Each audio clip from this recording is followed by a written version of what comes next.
Alas 12 na po ng tanghali at 1 Balita Pilipinas na. Single ka na ba at gusto mo nang lumagay sa tahimik? Yes. Gaano kalaking halaga ang kailangan mo para malaman mo na pwede ka nang mag-asawa? Yan ang pag-uusapan natin sa araw na ito. Hi there, this is Shing Kitan, your pambansang wealth coach. Nako, isa sa pinakamahalagang desisyon na gagawin mo sa buhay ang pag-aasawa. Pero bago ka magpakasal, importante na tanungin natin if you are emotionally, mentally, and financially ready. Yes, oo, hindi lang pwedeng pag-ibig. Aanhin mo ang pag-ibig na wagas kung wala kayong makakaing bigas, di ba? Kaya nga importante po na kailangan po talaga financially prepared po tayo. Tatandaan, ang pag-aasawa ay may kaakibat ng responsibilidad. Kasama po dito ang ika nga pagbabayad po ng upa, pagkain, edukasyon ng anak. Ay nako, bago pa nga mag-umpisa, pag-usapan muna natin yung wedding cost. Alam mo ba, ang average wedding cost dito sa Pilipinas ay pinakamababa po. Pinakamababa na po sa panahon ngayon ay aabot ng 100,000 hanggang 1,000,000 pataas. Nako, depende sa venue, sa dami ng bisita, 'di ba? Extras tulad photography, entertainment at pagkain at marami pang iba. Baka may magsabi na sa inyo, ay ayoko nang magpakasal. Pangalawa, syempre, pag kayo ay kinasal na, kailangan nyo po ay maghanap ng mauupahan. Di ba? Syempre, pag kayo ay umupa ng bahay, may kuryente, may tubig, di ba meron kayong babayan, hindi lang kayo nagbabahay-bahayan. Kailangan po meron tayong tinatawag na monthly expense at overhead. Kaya nyo ba? At pangatlo, at syempre naman, meron tayong mga araw-araw na gastusin. Di ba, tulad ng grocery, di ba, transportation, di ba, kung magkano kailangan mo, depende sa lifestyle mo. Kailangan nyo ba ng itinatawag natin na reliable source of income para hindi kayo magkaproblema sa pang-araw-araw na gastusin?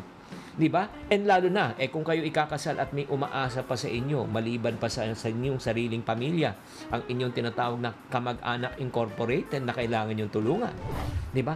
Ang dami po nating factors na kailangan pag-isipan. Kaya nga, bago kayo mag-asawa, alam mo, dapat nyong gawin. Number 1, mag-usap muna kayo kung kaya nyo talagang lumagay sa tahimik at hindi sa gulo. Pangalawa, mag-set kayo ng budget kung kaya ng sweldo ninyo na mag-umpisa ng sariling pamilya. Pangatlo, mag-usap kayo bilang magjowa kung magkano ang isa-set nyo on a monthly basis in order for you to start your family.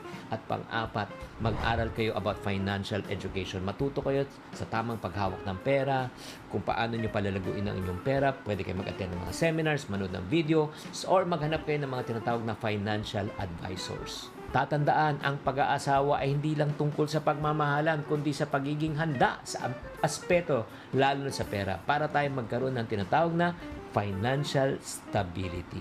Sana naman nakatulong tong episode na ito. Tatandaan, tamang karunungan, tamang disiplina po ang susi sa pagyaman.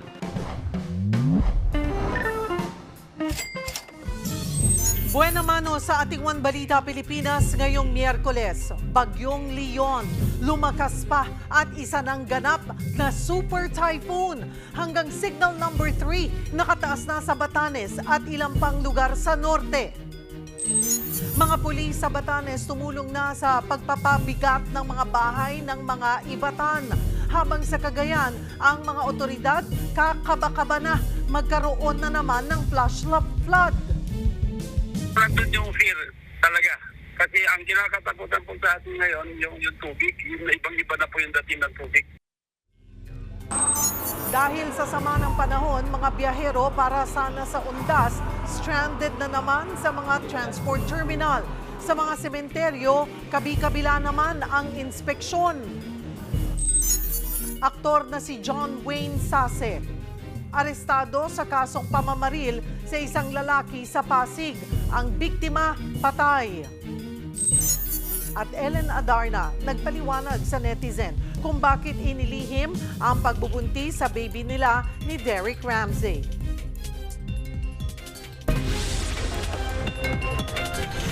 Balitang mainit-init pa! Yan ang latest sa showbiz sinahan. Ngayong tanghalian, kasalo si Cheryl Cosset. One Balita Pilipinas!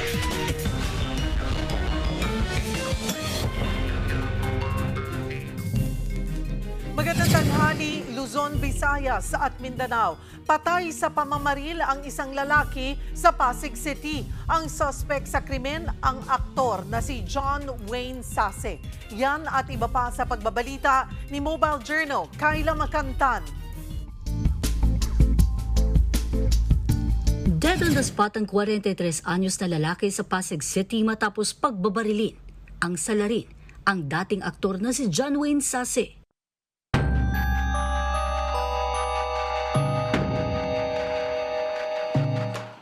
Alas 7:30 ng gabi nitong Lunes, October 28, nang mabulabog ang mga residente ng Feliciano Street sa Barangay Sagad, Pasig City. Sunod-sunod na alingaw-ngaw ng baril kasi ang kanilang narinig nang usisain. Nakahandusay ng residenteng kinilala na si Lionel Eugenio. Dead on the spot ang biktima sa 4 na tama ng bala. Sa investigasyon, lumalabas na ang kaibigan ng biktima na dating aktor na si John Wayne Sase ang responsable sa krimen. Ang tinitignang motibo ng Pasig Police, personal grudge at illegal na droga. Umaga na Martes, naaresto ang suspect sa isang motel sa Barangay Orambo kung saan siya nanatili matapos ang krimen. Inaamin ni Sase ang pagpatay. Pero giit niya, inunahan lang niyang biktima na nauna na umanong nagbanta sa kanyang buhay.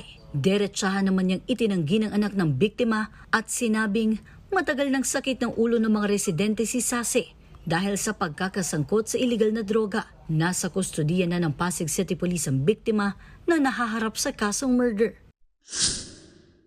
Sa San Guillermo, San Nicolas sa Ilocos Norte, dead on arrival sa ospital ang barangay chairman at Association of Barangay Captains President na si Mark Brian Barba at 2 pang kasama na sina Rafi Ulep at Lord Wayne Gian Menor matapos silang tambangan nitong Sabado, October 26, pasado alas 2 na madaling araw. Lumalabas sa investigasyon na sakay ng Toyota Innova si Barba kasama ang bodyguard at driver nang bigla na lang silang paputukan ng hindi pa kilalang salarin. Nawalan na ng kontrol ang driver hanggang sa tuluyan silang sumalpok sa nakahintong Fortuner. Pertaining po sa motive as of this time, ini-establish pa po ng ating mga investigador. Lahat po ng mga anggulo, personal, political, sa kanyang business o tinitingnan po ng kapulisan. So ongoing pa po yung pagka-establish ng motibo po dito po sa incident. Bumuo na ng Special Investigation Task Group ang Ilocos Norte Police Provincial Office para sa malawakang investigasyon ng insidente. Mobile Journal, Kayla Makantan, hatid ang mukha ng balita. Isa ng super typhoon ang bagyong Leon. Nakataas ngayon ang wind signal sa iba't ibang probinsya sa norte dahil po dyan. Para sa update, magkakausap natin sa linya ng telepono si Veronica Torres na weather forecaster ng Pag-asa. Hi Veronica! Hello po Ms. Cheryl, pati na rin sa ating mga taga-subaybay sa One News. Ano ang update sa bagyong Leon? Opo, tama nga po kayo, itong si Super Typhoon Leon ay patuloy pa nga yung pagsarete nito sa may extreme northern Luzon at kaninang alas 8 ng umaga, ito ay lumakas pa nga at nasa Super Typhoon category na.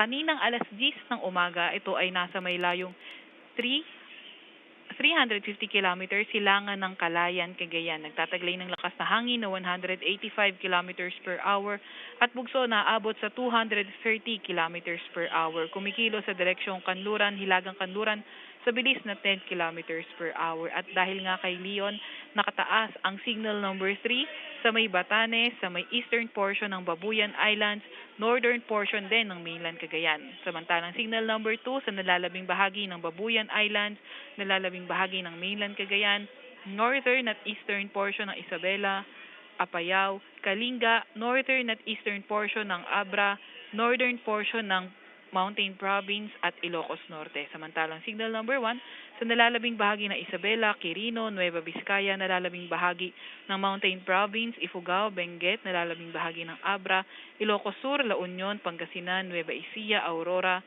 ang northeastern portion ng Tarlac, northern portion ng Bulacan, northern portion ng Quezon kabilang ng Polillo Islands, northern portion ng Camarines Sur at ang northern at eastern portion ng Catanduanes. At meron din tayong nilabas na weather advisory kaninang 11 a.m. kung saan ngayong araw posible yung intense to torrential rains sa may ngayong araw hanggang bukas ng tanghali, Batanes at Cagayan kabilang na ang Babuyan Islands, heavy to intense sa may Ilocos Norte, Apayao, Isabela at Occidental Mindoro at moderate to heavy rains sa may Ilocos Sur, Abra, Kalinga, Benguet, La Union, Pangasinan, Calamian Islands, Negros Occidental, pati na rin sa may Antique. Hindi nga natin din nirule out yung close approach o landfall nitong si Leon sa may Batanes area at pinakamalapit itong si Leon sa Batanes late evening today to tomorrow morning. At posible na rin po palang lumabas ng ating Philippine Area of Responsibility bukas ng gabi or Friday early morning po, Ms. Cheryl. Okay. Pinaka-apektado talaga, Veronica, yung northern section ng Luzon. Pero dito tayo sa Metro Manila, medyo makulimlim. Opo, ngayong araw, posible nga po yung mga kalat-kalat na mga pag-ulan, pagkidlat at pagkulog. Dahil nga po dito kay Leon, asahan po natin, posible ngayon until tomorrow, pero pagdating ng undas, start po na improving weather po natin. That's great news din naman, ano?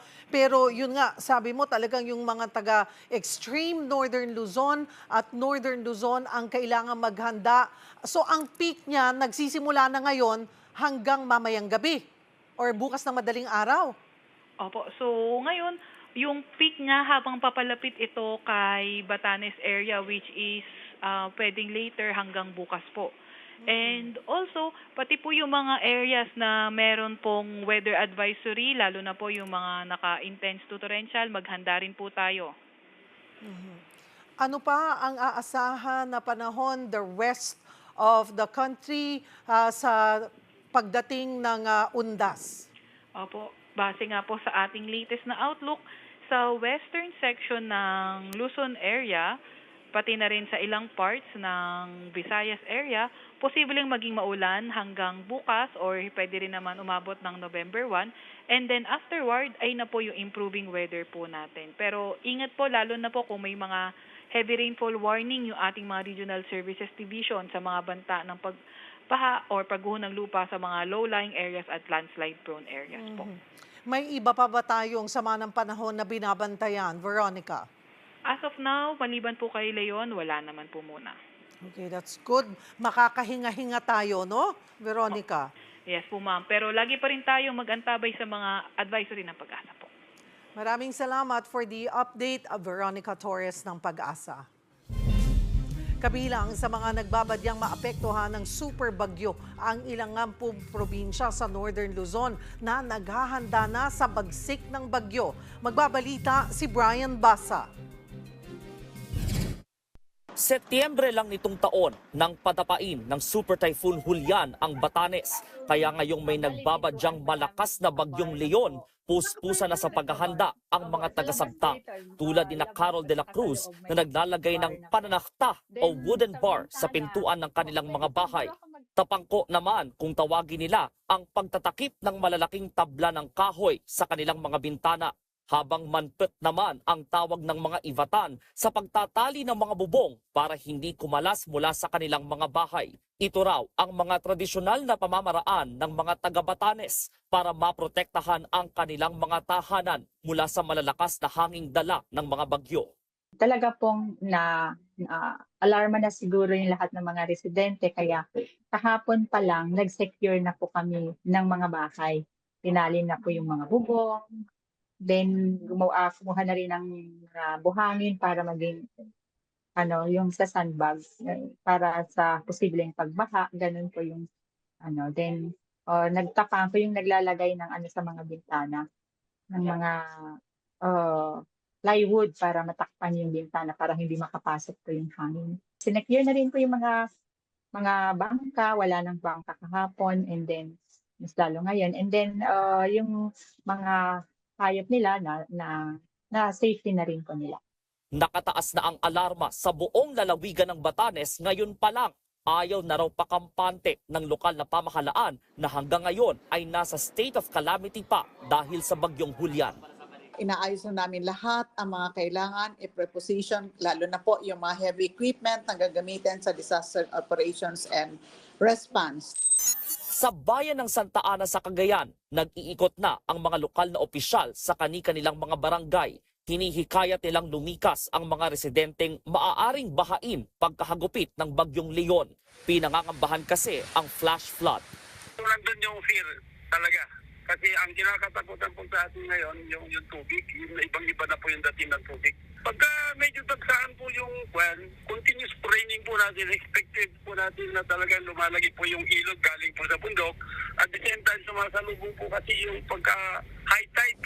Mula sa Santa Ana, Cagayan, para sa 1PH, Brian Basa, News 5. Para kumustahin ang sitwasyon at paghahanda sa Cagayan, magkakausap natin si Rueli Rapsing, ang head ng Cagayan Provincial Disaster Risk Reduction and Management Office. Magandang tanghali po sa inyo, sir. Good afternoon, Ma'am Cheryl. Sa lahat po ng inyong mga listeners.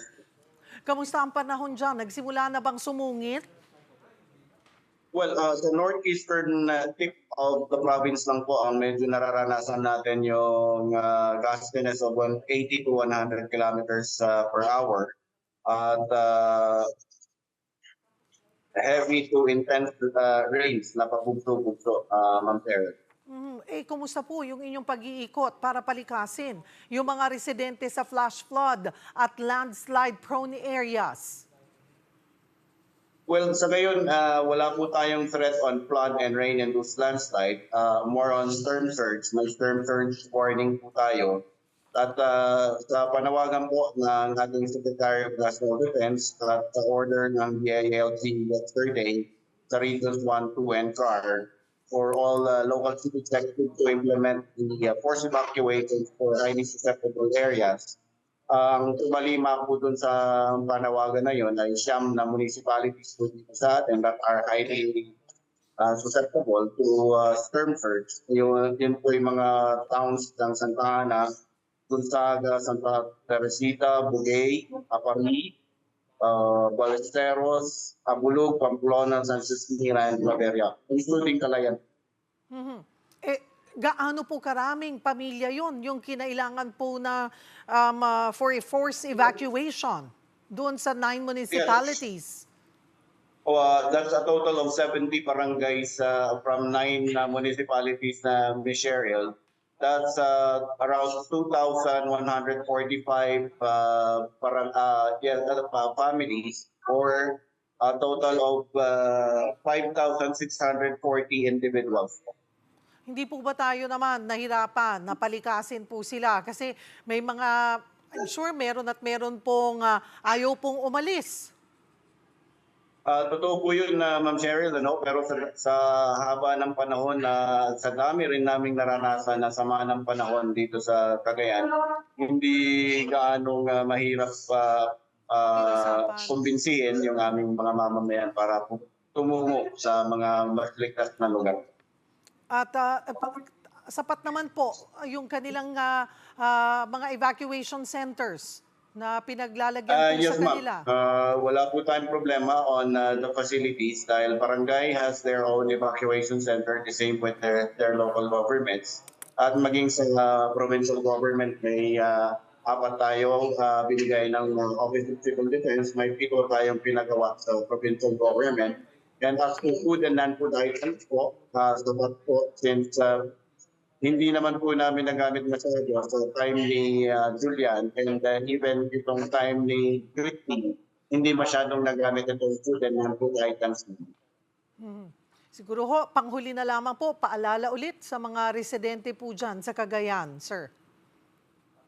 Kaya po, sa mga kababayan po natin, maging kayo ay nasa NCR o sa ibang probinsya at maging mga nandito po sa lalawigan ng Cagayan ngayon, nakakaranas po ang northeastern tips ng ating lalawigan ng matinding epekto nitong bagyong Leon. Tayo ay signal number 3 sa Santa Ana. Ang mga kababayan po natin ay pinapayuhang lumikas. Kayo po ay puntahan ng inyong mga barangay officials. Sumama po kayo at dadalhin po kayo sa ligtas na lugar. Patuloy po kayong nakaantabay sa mga programa pong katulad nito. Maghintay sa mga abiso po ng DOST Pag-asa, Office of Civil Defense at maging sa mga tanggapan po ng DRRMO. Marami pong salamat sa inyong oras at mag-ingat po kayo dyan. Cagayan PDRRMO Head Rueli Rapsing. Nagbigay din ng paalala si Pangulong Bongbong Marcos sa kaugnay sa pananalasa ng Super Bagyong Leon sa kanyang pagbisita sa Laguna. Para bigyan ng mukha ang balita, Mobile Journal, Julie Baiza. The province of Laguna, Governor Ramil Hernandez, who has been working very hard over the past couple of days to try and do what we can for all of those victims of Christine. Unfortunately, mukhang may padating na naman. Kaya't paghanda natin na mabuti. Ito ang bilin ni Pangulong Bongbong Marcos sa provincial government ng Laguna kasabay ng kanyang pagbisita. Isa ang kalabarzon sa mga sinalanta ng Bagyong Christine. Sa datos ng NDRRMC, higit 700,000 pamilya ang naapektuhan dito. Sa kabila niyan, hindi nagpapigil ang pamahalaan sa pagbubukas ng Maersk Optimus Distribution Center sa Calamba City. Higit 1,000 trabaho kasi ang naghihintay dito. Binigyan din pa ng Pangulo ang halaga ng transport at storage sector sa supply chain lalo na noong nagkaroon ng pandemya. Everything that we receive in our homes, all the deliveries that we receive in our businesses have to go through a facility like this, so that they organize, as you can see, the goods that need to be moved on to their final destination. Malaki rin daw ang maitutulong nito sa decongestion sa Metro Manila. The Maersk Optimus Distribution Center is poised to bolster import and export activities in southern Luzon, especially in Bicol and Calabarzon. This strategic location in Calamba aligns with our efforts to decongest Manila and to unlock the economic potential in the countryside. Mobile Journal Julie Baiza po, hatid ang mukha ng balita. Hinatira ng tulong ng Alagang Kapatid Foundation ang ilang nasalanta ng Bagyong Christine sa Albay. Para sa update, magbabalita si Mon Gualvez live mula sa Ginubatan, Albay. Mon, kumusta na ang sitwasyon dyan?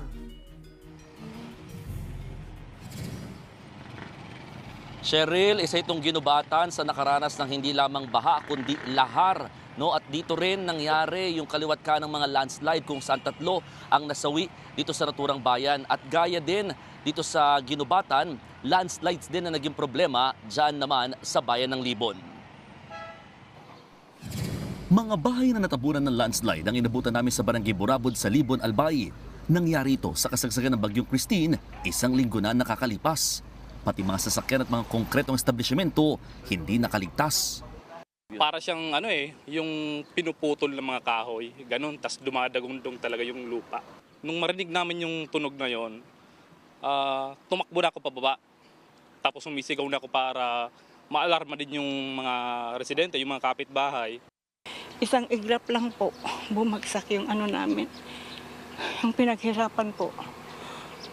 Ang kinakapitan ko na lang po yung Diyos, tapos yung mga tao po na may concern po sa amin. Isa ang nasawi sa landslide. Patuloy naman ang clearing operation sa lugar para muling may madaanan. Nasa 30 talampakang taas ng lupa yung gumuho mula sa bundok at tumabon dito sa Barangay Burabod. Sa kapal ng lupa, marami sa mga bahay ang hindi na halos makilala dahil sa tumambak na lupa sa lugar. Sabi ng lokal na pamahalaan, taong 2006 pa nang madeklarang landslide prone ng lugar matapos manalasa ang Bagyong Reming. At dahil sa insidente, nakatakda nilang tutukan ng pagpapalikas sa mga residente. Itong area na to, talagang sobrang dami din po talaga. Kaya noong 2021, nagkanda kami mag-expropriate sana ng isang lugar para sa relocation site, hindi lang na-materialize. Nagkabitak-bitak at halos mahiwalay sa daan ng ilang bahagi ng highway sa mga barangay ng Pantaw at San Jose sa Libon. Habang gumuhong lupa naman ang problema sa Sitio Mararag, kaya tanging motorsiklo at ilang tao lamang ang nakakatawid. Ito pa naman ang daan mula Libon papuntang bayan ng Piyuduran. Na-wash out naman ang buong palengke sa Barangay Bonbon sa Libon. Kaya mga nagtitinda, kanya-kanyang pwesto muna ng tolda makabenta lang. Isa ito sa agad tinulungan ng Alagang Kapatid Foundation. Katuwang ang iba't ibang MVP group of companies na mahagi ng mga relief packs, solar lights, hygiene at sleeping kits, pati ng mga galon ng tubig para sa mga apektadong residente.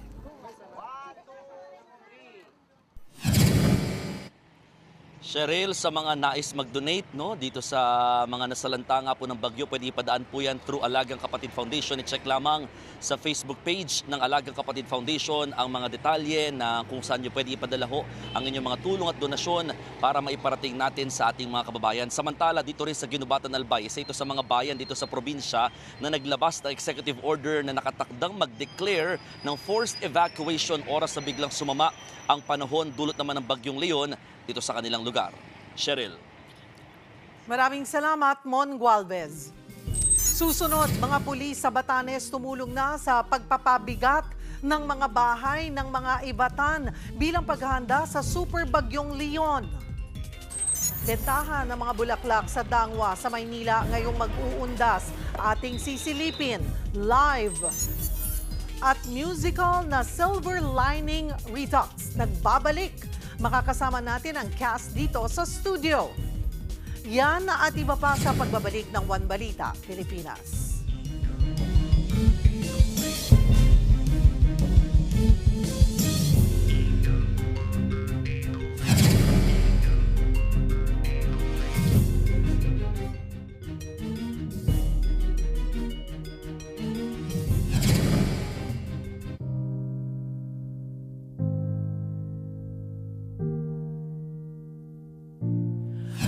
Nag-inspeksyon sa Manila North Cemetery si Mayor Honey Lacuna kanina para tingnan na ang paghahanda sa undas. Simula kasi ngayong araw, extended na ng 2 oras ang operasyon ng sementeryo mula alas 5 ng umaga hanggang alas 7 ng gabi. Bawal pa ring ipasok ang mga matutulis na bagay, pampaingay at iba pang kontrabando. Nagpaalala rin ang alkalde sa mga bibisita na clean as you go dapat para walang kalat masyado sa sementeryo. Binisita rin kahapon ni Mayor Lacuna ang Manila South Cemetery. Nakapwesto na rin doon ang mga pulis at may nakaset up ng medical station at help desk para sa kaanak ng mga yumao. Sa Davao City naman, naka-heightened alert na rin ang seguridad para sa undas. Higit 13,000 security personnel ang ide-deploy ng Davao City LGU para magbantay sa 40 sementeryo sa lungsod. Nagsimula nang dumami ang mga mamimili sa Dangwa, pero ang presyuhan daw po ng mga bulaklak abot kaya pa naman daw. Para sa update, magbabalita live mula sa Dangwa, Maynila, si Mobile Journal Denise Valdesancho. Denise, kumusta dyan? Nakamute ka, Denise. Ayan. Cheryl, tama nga, tulad ng inaasahan, pakapal na ng pakapal ang tao dito sa Dangwa habang papalapit ang undas.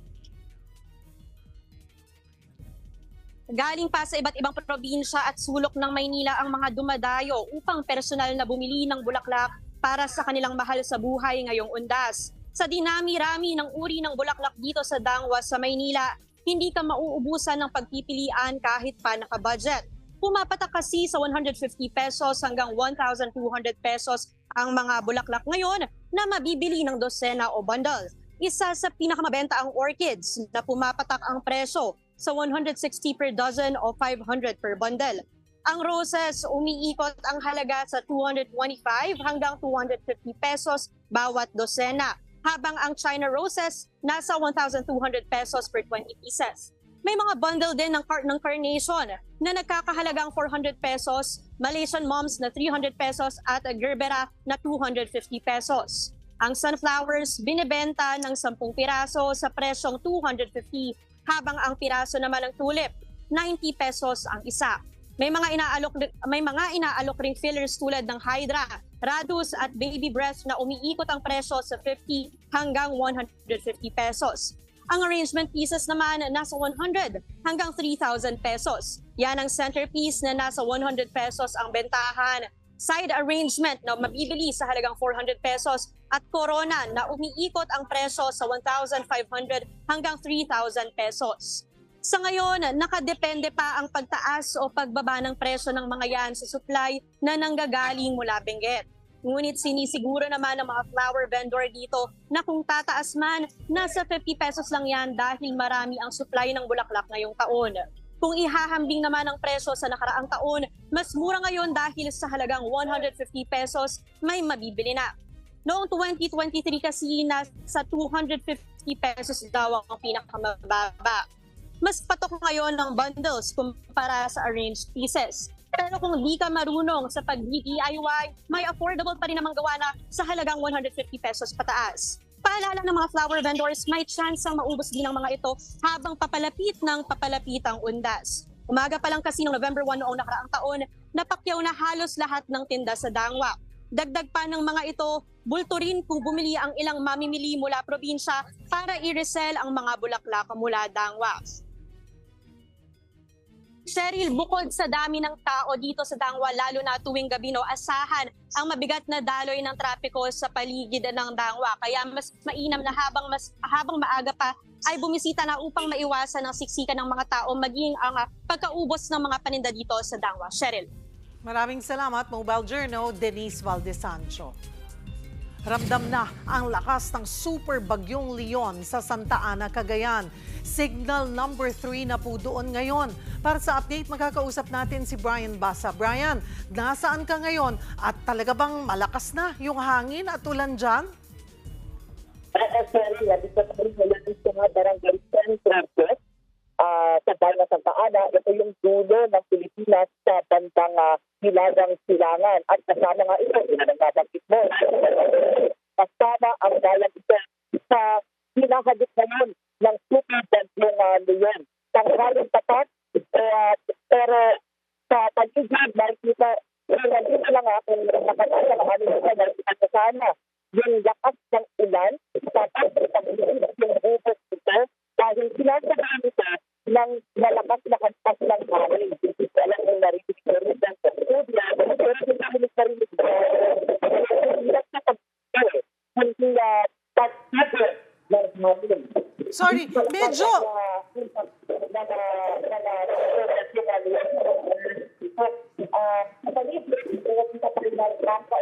Brian, can you hear me? Brian, medyo layo ka lang ng kaunti, kasi hindi ka namin masyadong maintindihan. Baka masyadong malapit yung iyong bibig doon sa speaker para mas maintindihan namin. Alright. Wait, ayusin natin yung ating linya sa iyo para mas maintindihan natin yung ibibigay mong update ukol sa sitwasyon po dyan sa Santa Ana, Cagayan na katulad po ng nakita natin sa videos ay talagang ramdam na po yung bagsik nitong si Super Typhoon Leon. Samantala, hindi nawawala tuwing undas ang Halloween parties at mga chikiting ang bida sa mga trick-or-treat. Para bigyan ng mukha ang balita, Mobile Journal, Merimon Reyes. Trick-or-treat! Bukod sa pagsindi ng kandila at pag-alay ng bulaklak, hindi naman mawawala ang pamimigay ng candies ngayong Halloween. Woo! Ano po ba yung mga papamigay natin ngayon? Dami, dahil. Ito yung pakaba. Mahaba, Diba? Tapos mga jelly eggs. Happy Halloween! Umaapaw ng candy ang mga bitbit na goodie bags ng mga kabataan na sumali sa trick-or-treats event na ito sa Barangay 414, Sampaloc, Manila. Ang halos lagpas 100 sumali. Aba di mo akalaing may takot sa mga multo dahil sila mismo mga nakakostume ng nakakatakot. Chika ng punong barangay, itong Halloween program daw ay sinasagawa hindi lang para gunitain ang undas, kundi para rin tuluyang makonquer ng kabataan ang takot sa nakakatakot. Para mamulat ang ibang kabataan natin na hindi katulad ng pamulat sa atin nung maliliit tayo na ito ay nakakatakot na panahon. Ito po ay para sa kabataan na mamulat sila na hindi po pala dapat katakutan at bagkos ma-divert po ang kanilang paniniwala na maging isang kasiyahan po. Bukod sa pagpapasaya sa mga sumali dahil sa candy, pagkain na nakuha at pagpapalaro, naging challenge din itong trick-or-treats event sa creativity nila. Mula sa pagbihis bilang prinsesa, pusa, mangkukulam, tiyanak o pugot na ulo, pagre-recycle at paggamit ng kung ano meron sa bahay ang diskarte nila sa costumes. Aba meron pang nagbihis mini version ng isang fast food mascot. Ang cute! Sa ganitong mga programa raw na ipapaalala at natuturo ang mahalagang araw bawat taon, nakatulong Katulad ng undas ay mayroong pag-alala sa mga yumao at pag-conquer ng fear sa katatakutan. At mas napapalalim daw nito ang koneksyon ng mga miyembro ng isang komunidad sa isa't isa. Ito ay isang pagpapatibay ng ating pakikipagkapwa, hindi lang sa ating mga kabataan, maging sa mga magulang, maging sa ibang kabarangay o kapitbarangay, na pagpatuloy ang magandang relasyon sa pamayanan ng ating mga namumunong mga opisyales. Sa mga ganitong pagkakataon, hindi lang daw napapalakas ang loob ng mga bata sa katatakutan, kundi nahuhubog din ang samahan ng mga komunidad. Mobile journalist Marymon Reyes po, hatid ang muka ng balita.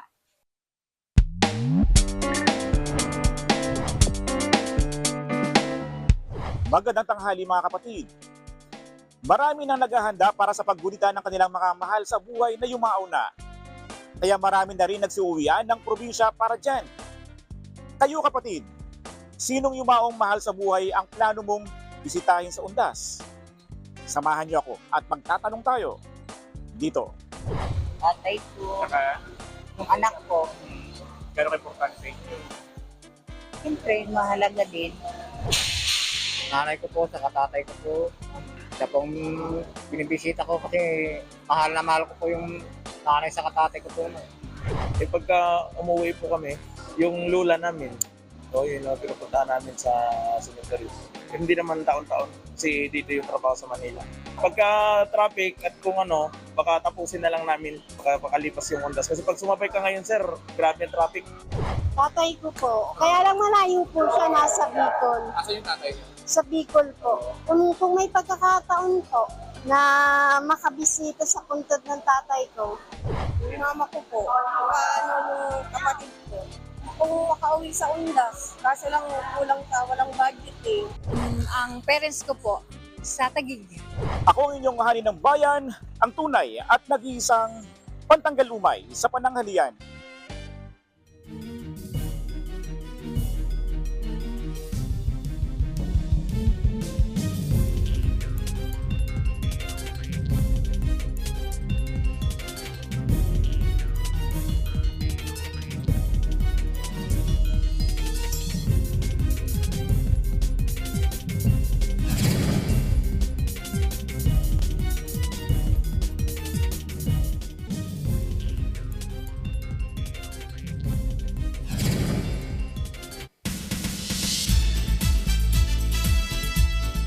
Kapatid, magbabalik sa theater stage ang original Filipino musical na Silver Lining Redux. At syempre dito po sa studio, makakasama po natin ng ilan sa mga cast, sina Jamie Wilson, Crystal Brimner, Rafflesia Bravo at Raul Montesa. Sabi ko na butcher yung mga di ba?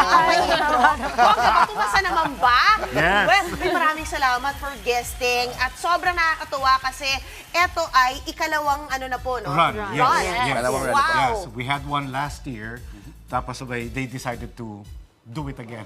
I love it. Because the story is about friendship. Friendship, yeah. What about it? Yung talagang you feel that stands out. But tsaka ba't nga ba Silver Lining Redux?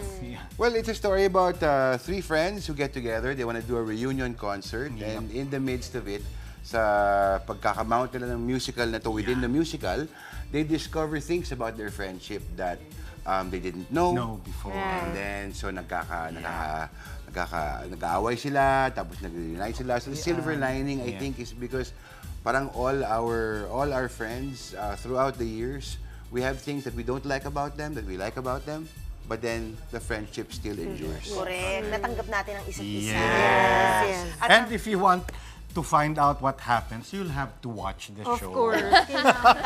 Actually, pangalawang run na ito, so Yes. in demand siya. And kayo din po hindi na bakante bilang mga theater actors. Diba? How do you feel about that, sir? I think we're very happy kasi everyone's employed. Yes. First time. Yes. Everyone's employed. They have, ang laking problema nga ng mga ibang TV stations when they look for theater actors kasi walang theater actors. Walang available. Walang available. Everyone's employed. Yes. Actually, ako po, dati in-invite na po nila ako to do the show. But unfortunately, I'm doing another show. But this time, eto na, sa wakas, makakasama na. So ano na, starving artist no more, di ba? Yan na talaga yun. Starving still. Oh, Starving still, but happy. But happy. Yun na, at least may bayad, may Yes. TF tayo, Yes, di ba? yes. Pero yun na nga, how do you feel about that? Kasi ngayon, di ba, parang nung naalala ko nga prior to the pandemic, iisa lang yung musical, ilalako talaga natin, Yeah, di ba? pinupush yun natin from TV to ano talagang the help is tremendous, but right now simultaneous yung theater shows natin, yung musicals natin. Yep. Actually, so sobrang enjoyable kasi we can't even watch our friends perform in other musicals because we're doing other musicals. Yeah. There's almost one show opening every week. So talon po ng talon yung mga artista from one show to the next. Alam nyo yung takeaway ko nga rito, wala na palang mabook ang ating mga casting director dahil nga busy po sila. Pero with this, can you please, kailan po ba ito? November na, no? Itong Silver Lining So Redux. this will be running from November 8 to 10 and 15 to 17. And this will be held at the RCBC Plaza, Carlos P. Romulo Auditorium. Yes. And you can get your tickets at tickettome.net and search Silver Lining. Thank you so much po. And of course, thank you. panoorin nyo po ang Silver Lining Redux. Yes. Yan po siya. We'd like to mention also, it's directed by Maribel Maribel Legarda. Wow. And produced by Mr. Ricky Davao and Jack Chotico. Amen! Grabe! Busy po lahat. I love it! Pero syempre, meron pa tayong other showbiz news. May special participation ng ating Pinay beauty queen na si Catriona Gray sa Miss Universe pageant sa Mexico. Kung ano yan, alamin po sa report ni Von Belinario. Excited na kinumpirma ni Miss Universe 2018 Catriona Gray na magbabalik siya sa pageant bilang commentator. Gaganapin yan sa Mexico next month. I'm very grateful to be invited back for the third year. That's a really big thing for me kasi in a way, it really gives me confidence about my hosting on an international level. Si Catriona, flattered sa mga fans na nagsasabing bagay na siyang maging main host ng event. Ang kwento ni Catriona, Actually, I was up for consideration, but it was Roku themselves as the brand streaming partner of the televised version of Miss Universe to the US that really fought for me. So flattered din naman ako that they really see my value as a correspondent. But yeah, it would have been a nice experience and I hope one day I'll be able to experience that. may mensahe naman si Catriona sa pambato ng Pilipinas na si Chelsea Manalo. I understand the weight that a Philippine sash has on a candidate. I understand the pressure. I also, as a candidate myself, once upon a time, I understand the sacrifice, the challenges, the hard work that goes into being on that stage. So, of course, it's impossible for me not to relate to a Miss Philippines and their journey. So, of course, I'm always rooting for them. Bago naman lumipad, abala si Catriona sa pag-aasikaso sa kanyang mga advocacy work. Sa kanyang kauna-unahang legacy ball, ipapa-auction niya ang ilan sa kanyang pre-love gowns at outfits. Ang malilikom na pondo ay mapupunta sa NGO na Young Focus na tumutulong sa pagpapaaral ng kid beneficiaries. That's the goal. It's really to have more people to establish these type of organizations that, as we can see, really impact so many incredible lives. So to be able to replicate that nationwide, I think really is the goal.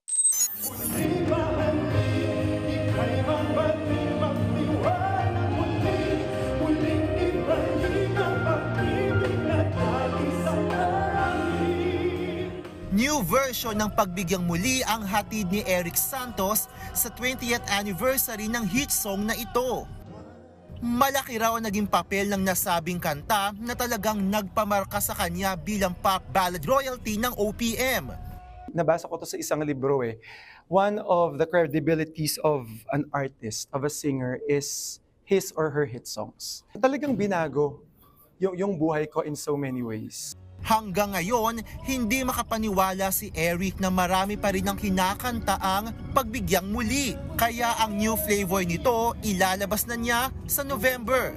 By next year naman, ilalabas na niya ang Greatest Hits live album at pwede na itong ma-pre-order ngayon pa lang. Nakapaloob sa nasabing album ang mga kinanta ni Eric sa 20th anniversary concert niya noon sa Mall of Asia Arena.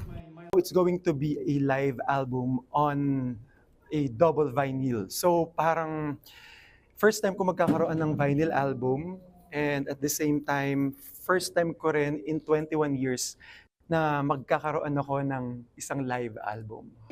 Napapanood si Eric sa longest-running musical variety show na ASAP sa TV5. Ako si Von Belinario para sa 1PH. I don't need to. Yan ang sagot ni Elena Darna sa mga question kung bakit hindi nila inanunsyo noon ang kanyang pagdadalang tao. Matatandaan kamakailan lang pinost nga ni Derek Ramsey na nanganak na ang kanyang asawa na si Ellen. May ilang netizen naman na nagsabing gusto lang ni Ellen na maging surprise ito. Pero sagot niya, hindi niya gusto ng surprise. Alam daw naman ng kanilang mga pamilya at mga kaibigan at hindi niya ito itinatago. Gusto lang daw ni Ellen ng tahimik at payapang pregnancy. Dahil last thing na kailangan niya ay ang opinyon mula sa mga taong hindi niya kilala. O, diba? O, anyway, guys, yan muna later sa showbiz. Back to you, Cheryl. Thank you, MJ, and welcome back to the studio. Samantala, nananawagan po ng tulong ang mga nakaligtas na miyembro ng isang pamilyang pinagtataga sa Palawan. Naaresto na ang suspect, pero problema pa rin ng mga nakaligtas ang gastos sa ospital. Para bigyan ng mukha ang balita, Mobile Journal, Yeda Pascual.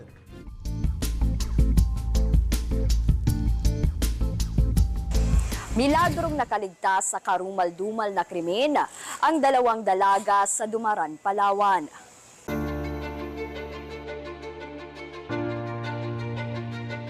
October 8, pasado alas 11 ng gabi, pinagtataga sa loob mismo ng kanilang tahanan sa Barangay Bohol, Dumaran, Palawan, sina Ricardo Navarro, 67 anyos, Arian Mejica, 15 anyos, at Angel Navarro, 13 anyos. Wala siya plano talagang bubuhayin. Kasi amak mo ang kamay ng asawa ko, putol. Ang braso ng kamay ng asawa ko, 2, tagtad sa taga.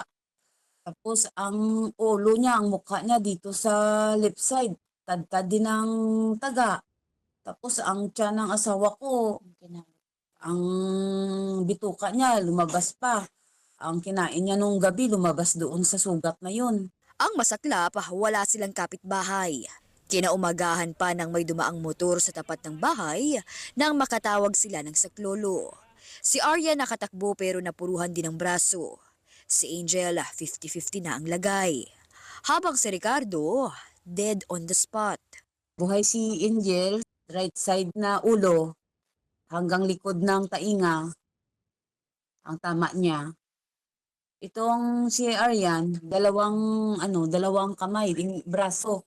Itong sa siko natin, ma'am, yan ang tama niya. Putol ang buto, tapos yung daliri niya, yung dito sa daliri niya sa likod, may bakas pa ng taga. Pero ang hindi matanggap ng pamilya, kaanak pa nila ang suspect.